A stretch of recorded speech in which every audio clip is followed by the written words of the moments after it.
Donc je vais commencer, je fais une petite introduction, je laisserai la place après à Alexian pour tout ce qui est partie technique, qui maîtrise beaucoup mieux que moi. Ah, faut y aller avec le... Ouais. Donc petite présentation du parc naturel marin du golfe du Lion, très rapidement. Hein, c'est une aire marine protégée qui a été créée en 2011 par décret. C'est important de le rappeler, on est géré par l'Office français de la biodiversité, donc c'est un établissement public. La surface à couvrir fait environ 4000 km². Vous pouvez voir ici l'emprise du territoire de Leucate à Cerbère. Et on va jusqu'à 35 000 nautiques, donc à peu près 70 km. Précision importante parce que ça reste un territoire quand même assez vaste et qui recoupe, comme le montrait tout à l'heure en présentation Franck Lartaud, notamment les canyons sous-marins. Vous pouvez voir dessinés à la fin du territoire du parc. Voilà, ce que je voulais vous présenter aussi, ce sont les trois grands objectifs de création du parc marin qui sont donc bien inscrits dans le décret de création. C'est la protection du milieu, des habitats et des espèces, la connaissance du milieu marin, parce que c'est important de connaître, on ne peut pas gérer ce qu'on ne connaît pas, et ensuite le développement durable des activités maritimes. Et tout ça est inscrit dans un document, c'est dans l'autre sens, pardon, voilà, dans un document, le plan de gestion. Donc ce plan de gestion a été validé pour une durée de 15 ans. Il a été validé en 2014. Et à l'intérieur de ce plan de gestion, on va y retrouver pas mal de chapitres, et notamment un chapitre sur les usages durables, qui nous intéresse particulièrement ici, parce qu'une des finalités de ce chapitre-là, ça va être de la défense contre la mer vers la gestion du trait de côte, un aménagement littoral respectueux de l'environnement marin. Donc c'est tout un programme qui a plusieurs objectifs à l'intérieur de cette finalité-là. Hein. Je ne vais pas les détailler aujourd'hui, ce n'est pas forcément l'intérêt. Par contre, ce qu'on peut voir, c'est qu'à l'intérieur, on a un sous-découpage encore en sous-finalité. Et c'est là où ça devient intéressant, c'est qu'on a matérialisé ça par des indicateurs qui vont nous permettre de suivre l'état d'avancement et l'état, tout simplement d'ailleurs l'état tout court, de notre littoral. Donc on va retrouver à l'intérieur de ça un macro-indicateur qu'on appelle l'évolution du trait de côte. Et pour ce faire, pour pouvoir essayer de le caractériser, ce trait de côte, on a une métrique qui va nous permettre donc de le caractériser, qui est l'évolution diachronique de la position de la ligne de rivage. Donc c'est ce que vous présentez tout à l'heure, Valentin, quand il vous a montré un petit peu tous les traits de côte qu'on a pu suivre via l'imagerie satellite. C'est ce que fait aussi l'Obscat sur la partie sableuse. Donc c'est un indicateur qui aujourd'hui prend forme. Hein. On a également une autre métrique qui est la limite côté mer de la végétation pérenne dunaire. Donc c'est pareil, Valentin vous a présenté tout à l'heure ce qu'on pouvait faire avec l'outil satellite en complément des levées terrain qui sont réalisées par l'Obscat. Donc je ne rentre pas dedans. Par contre, on va revenir très rapidement on va recentrer un petit peu sur la partie côte vermeille, sur la côte rocheuse. Et ce que j'aurais voulu présenter, c'était un peu le complément de ce que fait le BRGM sur la partie côte sableuse pour l'Obscat. C'est-à-dire que depuis quelques années déjà, depuis l'édition du plan de gestion, depuis 2014, il y a beaucoup d'études et de suivis qui ont été réalisées également sur la côte vermeille.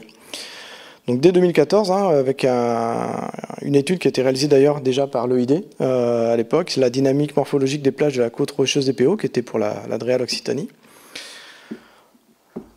qui a servi à alimenter notamment le plan de gestion et les différents indicateurs identifiés à l'intérieur. En 2016, il y a une nouvelle étude qui a été réalisée, c'était l'étude de faisabilité du suivi environnemental par satellite, qui était finalement le prémisse de ce que vous a présenté Valentin tout à l'heure. Ensuite, en 2016, il y a la stratégie régionale de gestion intégrée de traits de côte, avec un volet côte rocheuse qui a été rédigé et qui a été demandé par les membres du conseil de gestion du parc marin. C'était réalisé par les services de la Dreal. Ensuite, le projet Senvisat. Donc là, vous avez une longue présentation tout à l'heure. Et ponctuellement, nous réalisons des enquêtes de perception de la population sur l'érosion du littoral du parc. Voilà. Tout ça pour vous montrer que c'est imbriqué, que dans le temps, en fait, on a quand même pas mal de choses qui arrivent. Et hop, je mets les deux dernières parce qu'elles sont intéressantes à voir ensemble. Donc celle que vous voyez en bas, qui est donc le suivi de la dynamique du trait de côte de 4 plages du littoral qui a été réalisé par le CEFREM. Et suite à l'actualisation des connaissances de l'érosion de la côte vermeille de 42 à 2019, à la suite de ça, donc, on a poursuivi un petit peu la réflexion en essayant de suivre l'évolution du littoral des plages, de la côte rocheuse, à l'horizon 2050. Si on regarde d'un point de vue chronographique un petit peu ce que ça pourrait donner, c'est tout simple, il n'y a qu'à suivre les petits points. Donc vous avez en point les années de réalisation des études et les barres, la période couverte par ces études-là. Donc on s'aperçoit finalement que la côte rocheuse, elle est quand même énormément suivie également.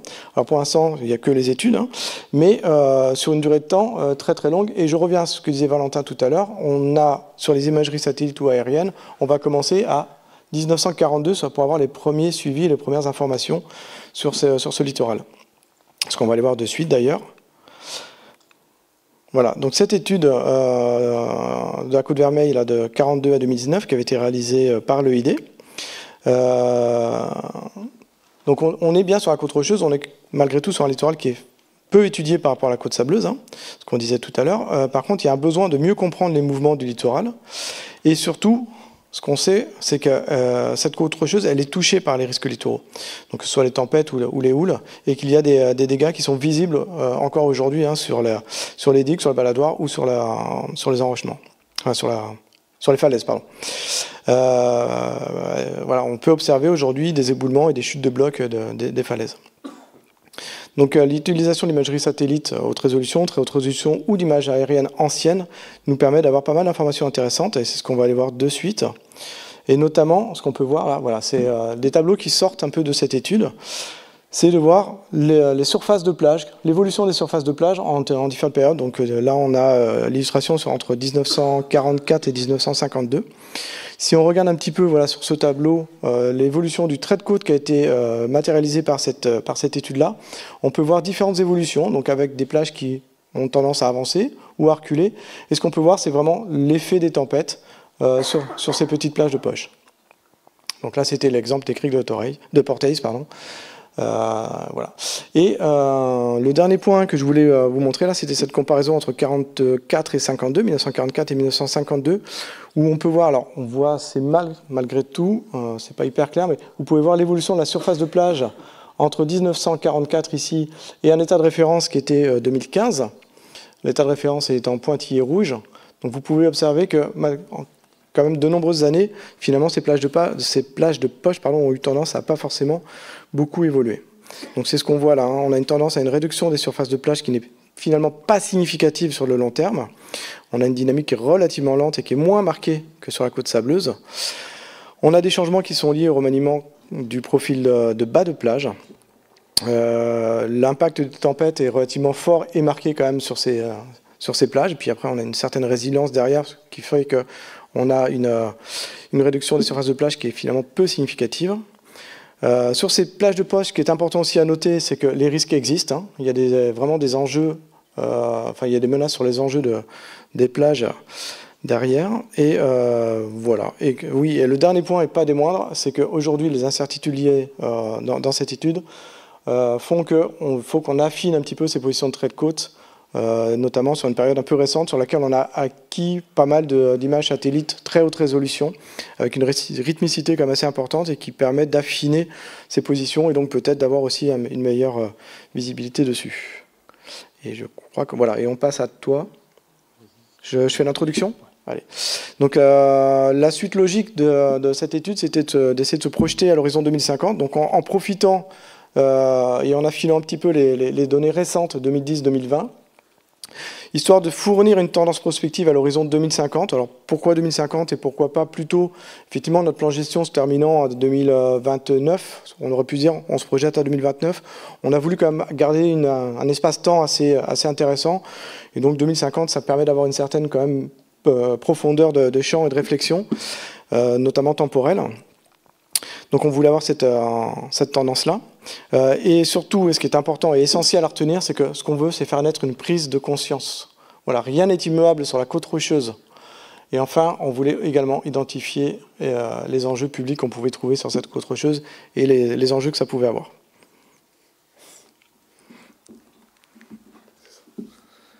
Merci Grégory pour cette passation. Donc du coup, oui, moi je vais m'atteler à vous présenter un peu plus la méthode qui a été utilisée au sein de cette étude et également quelques résultats. Donc pour démarrer déjà, la méthode qu'on a utilisée dans cette étude, elle ne prend pas en compte forcément tous les paramètres qui sont préconisés dans le décret liste qui a été publié en 2022, notamment grâce au BRGM et au CEREMA. Donc notre méthode, elle est issue d'un article scientifique qui est paru dans un journal de géomorphologie en 2006. Et elle se divise en 2 étapes. Dans un premier temps, on se base sur tout ce qui est régression linéaire. Comment obtenir la régression linéaire, donc grâce à la méthode DESAS dont Valentin a parlé brièvement tout à l'heure, qui a été mise au point par l'Institut d'études géologiques des États-Unis. Et ensuite, une fois qu'on a cette régression linéaire, on va y ajouter, par le biais de la formule de l'article, on va y ajouter quelques paramètres, comme notamment l'élévation du niveau marin, ou encore la pente de plage immergée.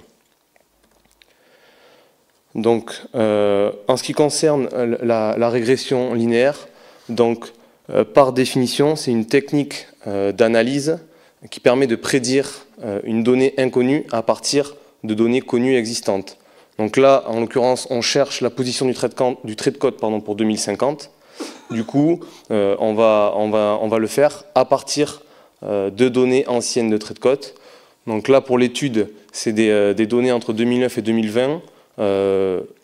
Choix volontairement restreint pour 2 raisons. Déjà, la base de données disponible pour les images très haute résolution Pléiades, les images satellites, et également parce qu'on voulait essayer de quantifier le mieux possible l'évolution récente du trait de côte et s'abstenir de tous les potentiels rajouts d'ouvrages qui auraient pu avoir lieu au début des années 2000 ou autres. Donc c'est pour ça qu'on a une zone qui est volontairement restreinte. Donc la méthode DESAS, elle consiste à tracer une ligne de référence, une ligne de base en arrière-plan. On a également donc tous les traits de côte qui sont visibles ici, qui ont été digitalisés.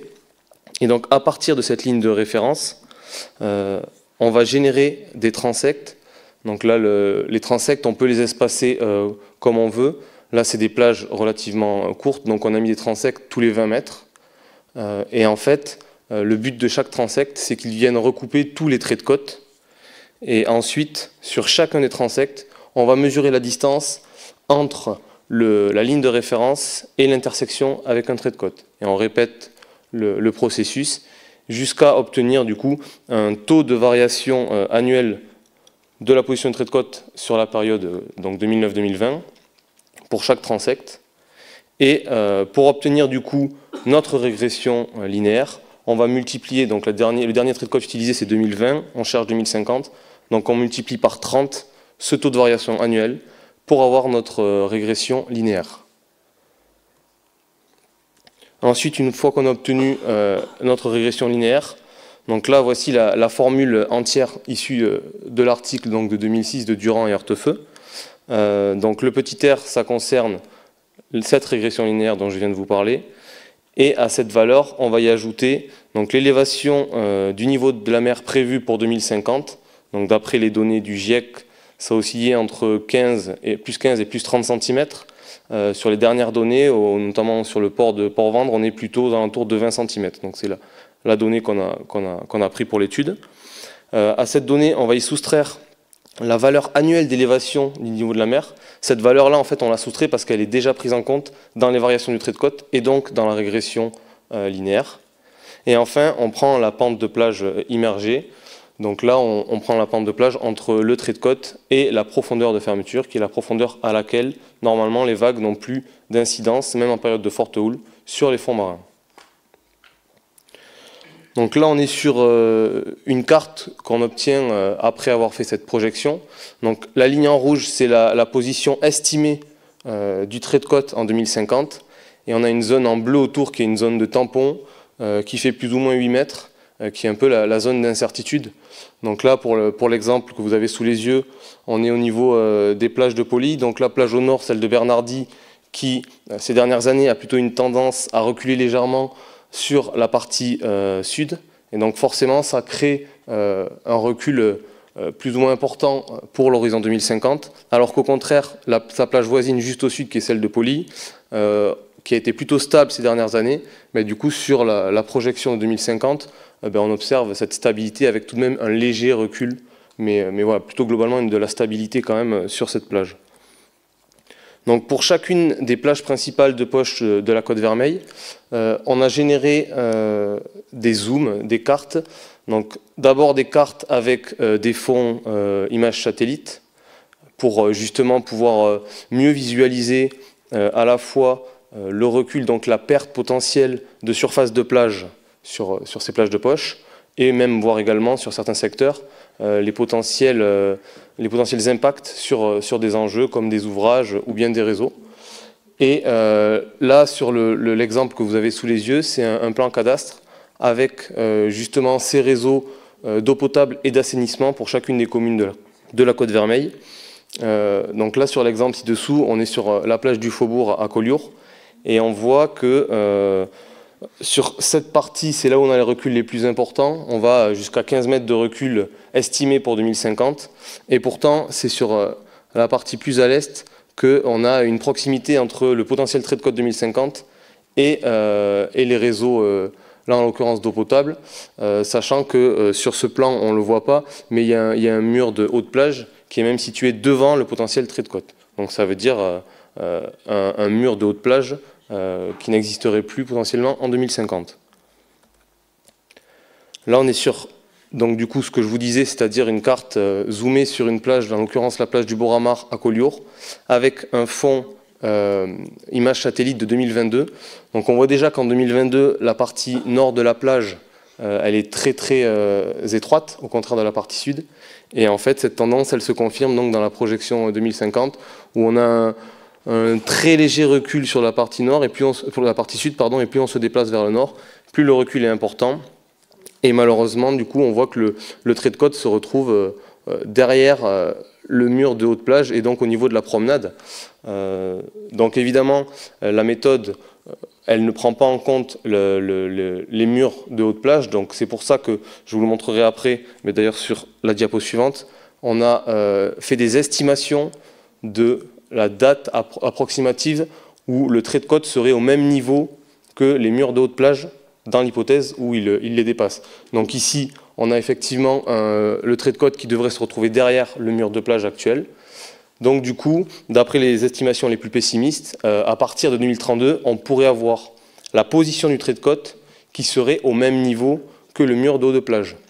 J'insiste bien sur la position du trait de côte, parce que si je vous montre cette diapo, on est au même endroit après la tempête de mars 2018, et on voit déjà qu'il y a des impacts sur ce mur de haute plage, où la promenade s'est écroulée, et en dessous on a des réseaux d'eau potable qui se sont retrouvés à nu. Donc ce que je vous explique là, c'est des phénomènes qui peuvent être accentués notamment en période de forte houle et de tempête, et des phénomènes qui sont déjà arrivés. En complément de ces cartes, on a également fait des photographies au début de l'été 2023 sur les principales plages de Poche, justement pour avoir une vision plus humaine, plus réelle à la fois donc cette photo de la plage et d'y projeter le trait de côte dessus pour vraiment montrer potentiellement la perte de surface de plage qui pourrait arriver d'ici l'horizon 2050. Donc là ici on est sur la plage du Fourat au sud de Poli, et ce qu'on voit c'est que c'est des plages qui sont déjà pas très larges, là ici à peu près 20-25 mètres de largeur, et sur les estimations on aurait au premier plan ici une dizaine de mètres de plage qui seraient perdus. Donc voilà, vraiment ce genre de photographies qui permettent de se rendre compte un peu notamment sur ces plages qui sont très touristiques, l'impact que ça pourrait avoir pour 2050.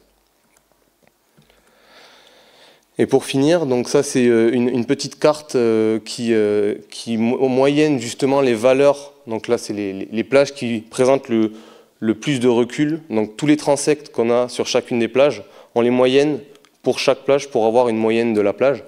Donc là, pour les reculs les plus importants, notamment la plage des Elmes à Banyuls, où on aurait plus de 15 mètres de recul. Et sinon, les plages que je viens de vous citer, donc Boramar, Faubourg et Bernardy, avec des reculs moyens de 12 mètres sur ces plages, sur nos estimations. Donc j'insiste vraiment sur le caractère expérimental de l'étude. Évidemment, il y a des paramètres qui ne sont pas pris en compte. L'idée, c'est vraiment d'avoir une première idée, justement, de qu'est-ce que pourrait être le trait de côte et donc les plages en 2050, sachant que, comme l'a dit Grégory tout à l'heure, on est sur des plages de poche, on sait qu'elles reculent moins rapidement que les plages sableuses, elles sont protégées par les caps qui les entourent, mais néanmoins il y a quand même des dangers, notamment sur, comme je vous l'ai présenté, sur certains enjeux, que ce soit des ouvrages ou des réseaux. Et en termes d'incertitude, donc moi je vous avais parlé de la zone tampon de plus ou moins 8 mètres. Évidemment, les principales incertitudes, elles concernent la projection des images satellites, la digitalisation du trait de côte et l'outil des SAS. Mais voilà, tout ça pour dire que vraiment, il est très important, une fois ce genre d'études à la base avec des images satellites, de les corréler avec une réalité terrain, de faire un suivi le plus régulier possible pour pouvoir justement vérifier ces études, savoir si la tendance qui est obtenue se confirme ou non, si elle s'accélère ou au contraire si elle se ralentit. Donc vraiment insister sur l'importance de coupler ces études à la fois satellitaires et de terrain. Je repasse la main à Grégory. Je vais conclure. Mais avant de conclure, je voulais vous faire passer un dernier petit message. C'est que toutes ces études, toutes ces données là qu'on a pu voir, que ce soit avec Valentin, que ce soit donc avec Yann du BRGM, que ce soit avec Alexian, tout ça montre quand même on a un gros besoin de connaissances pour arriver à gérer. On est des gestionnaires, nous le parc marin, mais pas que, hein, il y a d'autres gestionnaires sur le littoral. Et donc on a vraiment besoin d'avoir toutes ces personnes-là. Et un des outils qui est intéressant pour pouvoir gérer, pour pouvoir continuer de connaître, pour pouvoir continuer de comprendre, c'est un observatoire. Et justement, la réflexion elle est portée là-dessus aussi sur la côte rocheuse pour développer un observatoire du littoral de la côte rocheuse. Donc on a, oups là, je vais tout casser. On a vu avec François-Xavier il y a quelques mois en arrière, on est allé voir également ce qui se passait sur les falaises de notre littoral. Donc on a des observations, effectivement on s'aperçoit que, comme on le disait tout à l'heure, les tempêtes elles ont un effet également sur les falaises, et comme le disait, je crois que c'est Valentin qui l'expliquait tout à l'heure, à un moment donné quand ça s'érode, ça recule mais ça reviendra jamais à l'état initial, quoi. Donc on est vraiment sur des problématiques qui peuvent, avec des enjeux qui sont des fois pas très très loin du bord de mer, hein. Je pense par exemple à un sentier de randonnée, par exemple à proximité ou autre. Donc il y a ces enjeux-là. Et donc on peut voir tous les points d'observation d'érosion là sur ces cartes-là. Donc voilà. Tout ça pour conclure et pour dire que l'observatoire du littoral de la côte rocheuse, à mon avis, c'est une des solutions pour essayer de continuer d'acquérir de la donnée, pour comprendre comment ça fonctionne et pour accompagner les élus dans une meilleure gestion du littoral. Voilà, je conclus très rapidement avec un dernier point sur le satellite qui nous intéressait également. On va élargir un petit peu le spectre, c'est-à-dire que là on s'est vraiment serré sur la côte rocheuse, là on va élargir un tout petit peu sur l'ensemble du parc, là, les 4000 km² qu'on a à gérer, et notamment au niveau de la qualité de l'eau, qui est essentielle également, notamment dans un parc marin, hein. Et donc on contractualise là avec IC à nouveau sur les questions de qualité de l'eau et les données satellites pour voir ce qu'on peut essayer de mettre ensemble. Alors c'est pas moi qui ai fait cette diapo parce que c'est pas mon domaine de compétence, mais je peux simplement vous dire que ma collègue en charge a une réunion demain avec IC pour bien calibrer les besoins et ce que peut nous produire IC. Mais en gros, ce sont vraiment les besoins phytoplanctoniques. Alors elle m'a mis plein de notes là, mais je vais pas tout vous lire parce que c'est long. Oui, non, mais en gros, voilà ce qu'on voulait voir, et c'est peut-être la conclusion là qui est intéressante, c'est l'impact des travaux d'aménagement urbain sur le littoral, notamment lorsque le parc doit émettre des avis. Donc c'est toujours bien d'avoir ce retour d'expérience, de quantifier, de qualifier un petit peu ces travaux-là, d'identifier les zones de productivité potentielle. Et donc là, on est en lien vraiment avec l'activité de pêche, donc tout ce qui est bloom phytoplanctonique et choses comme ça. Et le dernier point, c'était l'observation des effets du changement climatique, avec notamment la température, la sécheresse, voilà, tout ce point-là, donc sur la partie en eau, sur la totalité du plateau. Voilà, merci. Quelques petites images là, de tempête, parce que c'est toujours sympa de se rappeler que la mer Méditerranée n'est pas un grand lac et qu'elle bouge, et qu'on peut avoir de belles images aussi, et pas toujours par beau temps. Voilà.